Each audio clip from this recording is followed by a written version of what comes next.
All right, guys.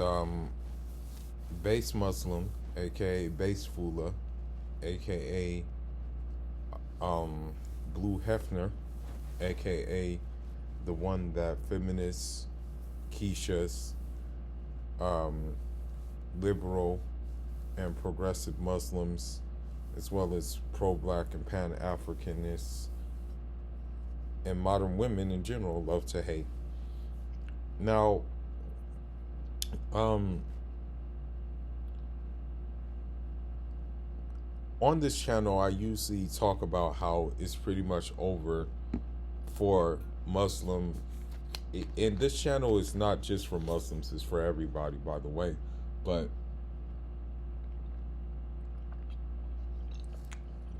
on this channel, you will hear me like emphasize that it's not worth like marrying a Muslim woman in the States is not worth it, because they have bought into the everything that the States has to offer.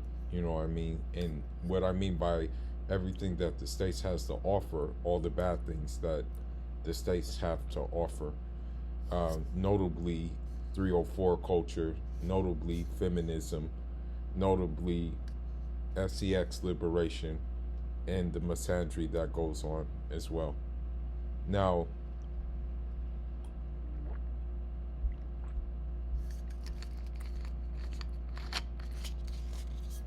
one thing I want to talk about, is how this affects, how this affects us. Um, the way that this affects us really is the fact that of the matter that no matter what, we're going to be influenced by our environment that we're in. That's why, in terms of Islam, I was reading in this book. I'll pull up the quote right now. Um, it's basically it basically says that we have a ruksa, and what that ruksa means is that we should do the best that we can under the prevailing circumstances. Um, and that there may be times that we fall short because of um, external pressures. Now, um,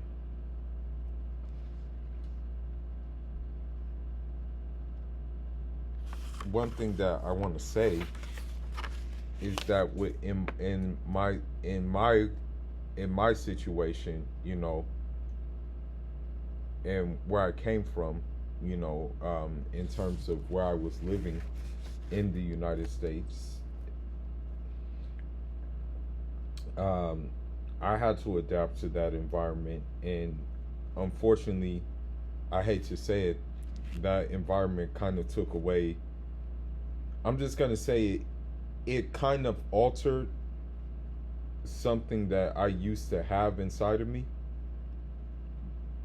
but um,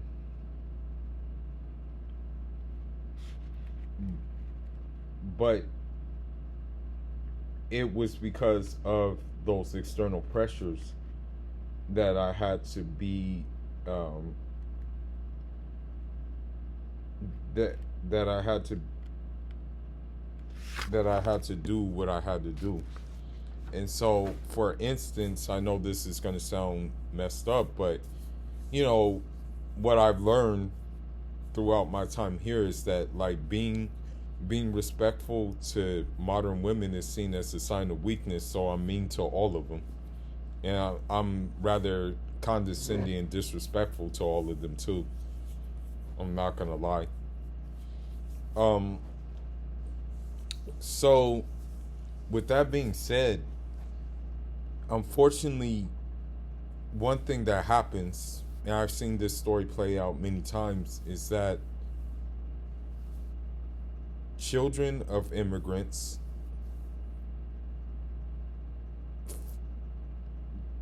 succumb to these external pressures And what often happens is when they succumb to these external pressures, it ends up bad for them. And I'm going to read to you a story about this that happened recently, and how we need to be diligent in trying to prevent this from happening. Police prosecutors in United States city of Kirkland in Washington state have indicted two Gambians, and Boubacar Toure and Mohamed Cisse, with first degree RAPE and robbery after being accused of robbing a woman at gunpoint at her home in Kirkland. According to the local media reports, monitored to the Al Kamba Times, Toure, 23, and Cisse, 19, are also being investigated for other burglaries and robberies in the area. Around 1 a.m. on October 28th, police received a 911 call from the victim. When the police arrived, they learned the victim was asleep on the couch when the two suspects entered her home. Toure and Cisse pointed a gun at the victim's head and chest, according to the charging documents. Court docs allege Cisse left home after the robbery, but Toure stayed and aped the woman at gunpoint. The victim told police she complied with their demands because she was afraid she would be killed and was concerned for her family members who were asleep a few rooms away in the home. Later the same day, Kirkland investigators found Toure's BMW parked in an apartment complex. During the surveillance of vehicle, they watched two males drive the car around the Seattle area. The evening in the North Sound Metro, SWAT members arrested Toure and Cisse. According to the charging documents, both suspects admitted to their involvement in the robbery. Two loaded handguns were found inside the BMW, along with the victim's iPhone and debit and credit cards. This robbery was pretty brazen and brutal. And robbery. Casey McNerney, spokesperson for King County Prosecuting Attorney's Office, told local Cornwall TV. What's absurd about it was their family members were just a few rooms away. The victim went through a traumatic event and had guns thrust up against her, which is terrifying for anybody. Both suspects do not have any prior felony convictions. McNerney said prosecutors are limited by sentencing guidelines set by state lawmakers and how much prison time offenders may get. For someone with no felony history, that means the lower end of the sentence range rather than what people want it to be, McNerney said. King County prosecutors asked that Toure be held on $750,000 bail and Cisse be held on $500,000 bail. Their next court appearance is November 9th. So, I read this to say that there's one argument that, Belejo people in America will make, and that is that, like, black culture is the most influential culture in the world. So the aspect of hip hop, which is by part of the black culture, that aspect is very influential in other parts of the world. The music, that's why you have these artists going on tours in different parts of the world, because these, people like them. People like their music. People resonate with their music. Now, this part of the culture is not necessarily so widespread in different places in the world, because different places in the world wouldn't play that, and it's unfortunate that, like, different places of the world, because of that situation, it leads to stereotype. It leads to people being stereotyped and what have you. So what I want to say now is that unfortunately, and this is very unfortunate, but you may see more African Pookie and Rayrays. And I hate to say it, that society, and as we talked about the external pressures, will get to these youths. You know, um, I myself, being in my 20s, um,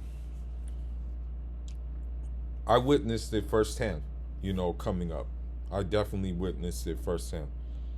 Just it, put it this way, anything that was available, anything that was available to when it came to like idness culture, anything that was available, I witnessed it. I've been through it and things like that, with the exception of you know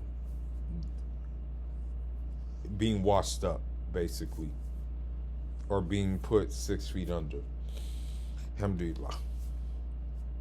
But what I'm saying is that, unfortunately, what's going to happen more often is that Pookie Ray Ray culture will start to infiltrate traditional African families. Because you heard the brother's name. His name is Mohammed Cisse. So obviously, the fact that his parents thought enough to name him Mohammed, it goes to show you how much of a regards they have for the religion of Islam. Now, with that being said, you know, I'm the best. I would say the best thing for you to do as a parent, and I can't speak because I'm not a parent, but I'm just thinking of solutions. But the best thing that I would think you can do as a parent is to program your kid early on to be militant and disciplined. And how that will work is you have to just get them involved in things that will keep them from these activities, and allow them to see the bigger picture of it. See the bigger picture that they have the potential, if they put in the work, to excel and go to different places, versus them engaging in these kind of degenerate activities. Now, I want to bring it full circle. Like, I unfortunately believe that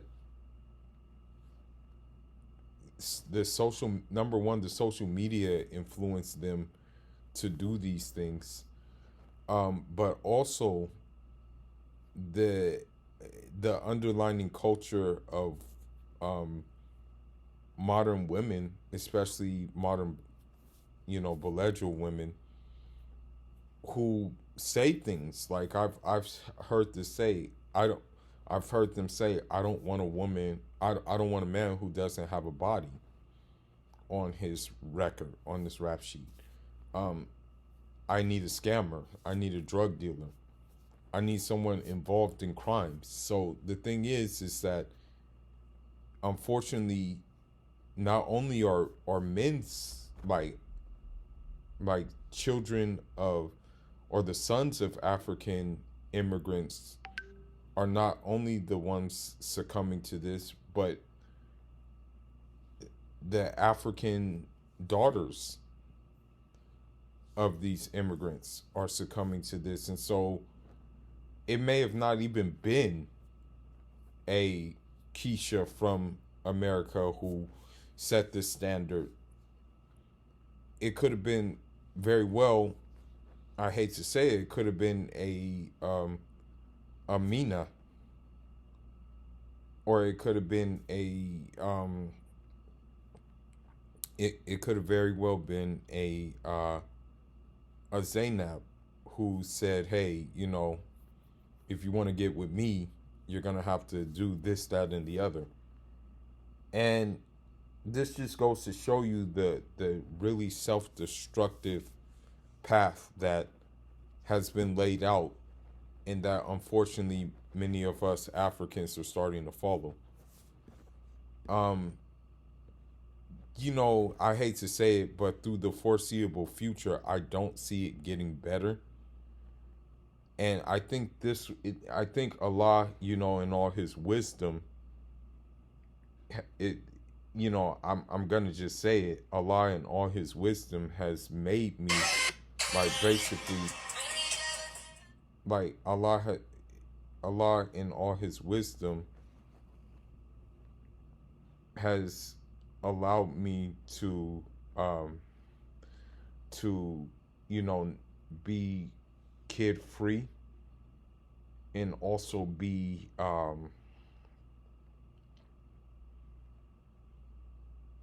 and also be basically cold turkey when it comes to like even looking for marriage in this country and what have you. um I think there is a reason for that, and I think this reason may be, unfortunately, with the case of these two Gambian youths. Because here's the thing. Here, I'm gonna be honest with you. I'm gonna be honest with you. Uh, if, like, hypothetically speaking, if, for example, if I had, let's say, if I was raising kids in South Central LA, right, and those kids got put on the hood, I would feel like I failed as a father. You know what I mean? And I don't want that burden on me, right?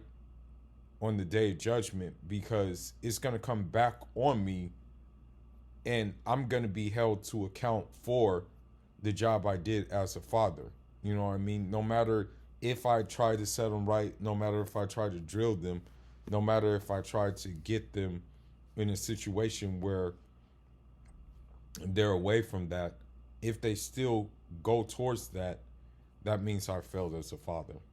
And I don't want that, because the thing is that for their for their sins, though it comes back on you too, for every wrong action they do, because you're the one that should have set them right. You're the one that should have um, kept them in a good space.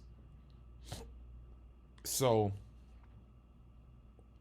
with this being said, um, I hate to say it, but expect more of this with African youth getting getting engaged in these things, because of the simple fact that, I can open Clubhouse. Let's try to open it right now. Hold on, let me try to open it, and you can just hear the conversations what are going on. Hold on, let me see.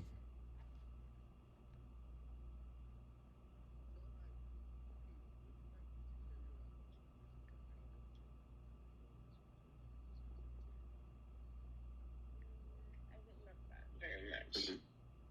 Yeah. Yeah, even when you're pregnant, I'll carry you around. How much kids do you want? Huh? How much kids do you want? Um, from like 2 to 6. Oh, 6? Yeah. All boys. Most 3 boys and 3 girls, right? And as long as they're healthy, I really don't care what gender they're. Fair enough, fair enough, fair enough, fair enough. So, this is just like the sign of the times we're in right now. Um,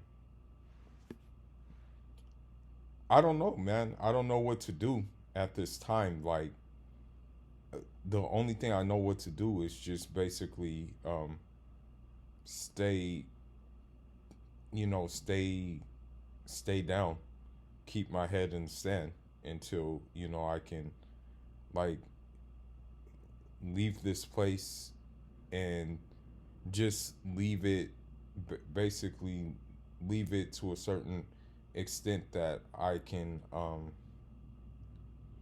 just leave it to a certain extent that I can, like, set up base somewhere else and then, come back here just a little bit, not come back here full time. Because it's sad to say it, but who would ever thought that these youths would go to in that direction, you know? But no, unfortunately, no kid is exempt from it. But with that being said, leave your thoughts and leave your comments. Full of signing out. Njaraman.